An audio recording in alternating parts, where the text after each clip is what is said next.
এই রাস্তার সামনে যে সিঁড়িটি দেখতে পাচ্ছেন সেটাই হলো বাংলাদেশের একমাত্র আইকনিক রেলওয়ে স্টেশন পাকশি স্টেশনে ওঠার সিঁড়ি। হ্যাঁ বন্ধুরা, ঠিকই ধরতে পেরেছো। আজকে আমি রয়েছি বাংলাদেশের আইকনিক রেলওয়ে স্টেশন পাকশি স্টেশনে। সো হ্যালো বন্ধুরা, আমি জনি মৃধা চলে এসেছি পাকশি রেলওয়ে স্টেশনে। আমার নতুন একটা ভিডিওতে তোমাদেরকে স্বাগত জানাচ্ছি। আচ্ছা, আজকে আমি চলে এসেছি যেহেতু পাকশি রেলওয়ে স্টেশনে, এর ঘটনাটি হলো আমাদের ঈশ্বরদীর একমাত্র কাছে বিনোদন কেন্দ্র বলতে এই একটাই পাকশি। খুবই ভালো এবং জনপ্রিয় একটা বিনোদন কেন্দ্র, লাইক দ্যাট বাংলাদেশের কক্সবাজারের মতো। এই আইকনিক রেলওয়ে স্টেশন আমি এই কারণেই বলতেছি, এই রেলওয়ে স্টেশন থেকে এক নাগারে আপনি দেখতে পারবেন সুন্দর সুন্দর কয়েকটা জিনিস। যেমন এই রেলওয়ে স্টেশনটি মাটি থেকে অনেক উপরে, যা সিঁড়ি বেয়ে উঠতে হয়, এবং এই রেলওয়ে স্টেশন থেকেই সুন্দর আইকনিক যে রূপপুর নিউক্লিয়ার পাওয়ার প্ল্যান্ট সেইটা দেখা যায়। এই রেলওয়ে স্টেশন থেকেই সুন্দর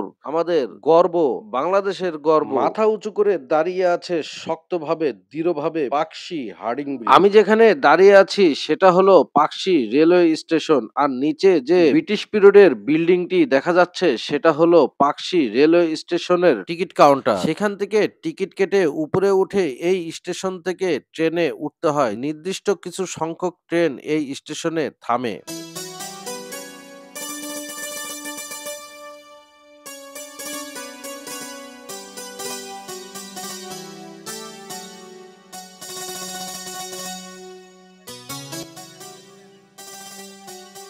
এই নদীর নাম পদ্মা, সেতুর নাম হার্ডিং ব্রিজ।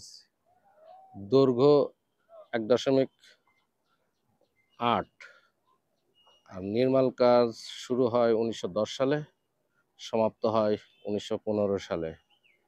এই যে সেই হার্ডিং। সো বন্ধুরা, তোমাদের একটা ইনফরমেশন দিয়ে রাখি, এই হার্ডিং ব্রিজে মানুষ চলাচল সম্পূর্ণরূপে নিষিদ্ধ। আমি ঠিক যেখান থেকে ভিডিও করছি সেই পর্যন্তই মানুষের চলাচল সীমাবদ্ধ, এরপরে আর প্রবেশ করা যায় না। তারপরেও তোমাদেরকে চেষ্টা করলাম আমাদের ঈশ্বরদীর অহংকার এই হার্ডিং ব্রিজ দেখানোর সাথে সাথে আমি আরো চেষ্টা করলাম তোমাদেরকে এই পারমাণবিক কুলিং টাওয়ার দেখানোর জন্য। এই নান্দনিক স্টেশন থেকে কেউ যদি কোথাও যেতে চায় তাহলে তাকে এই স্টেশনের বুকিং কাউন্টার থেকে টিকিট বুক করে স্টেশনের উপরে এসে ওয়েট করতে হয়, এবং এই নান্দনিক দৃশ্যগুলো চোখের সামনে তখন অটোমেটিক চলে আসে। এত সুন্দর একটা স্টেশন যা আসলে প্রাণ জুড়িয়ে যায়, মন ভুলিয়ে দেয়। ভিডিওটি যদি তোমাদের কাছে ভালো লাগে অবশ্যই শেয়ার কমেন্ট করে দেবে। পরবর্তী নতুন কোনো ভিডিও নিয়ে নতুন কোনো শহরে বা নতুন কোনো জায়গায় তোমাদের মাঝে আবারও ফিরে আসবো। সে পর্যন্ত ভালো থেকো, সুস্থ থেকো, আল্লাহ হাফেজ।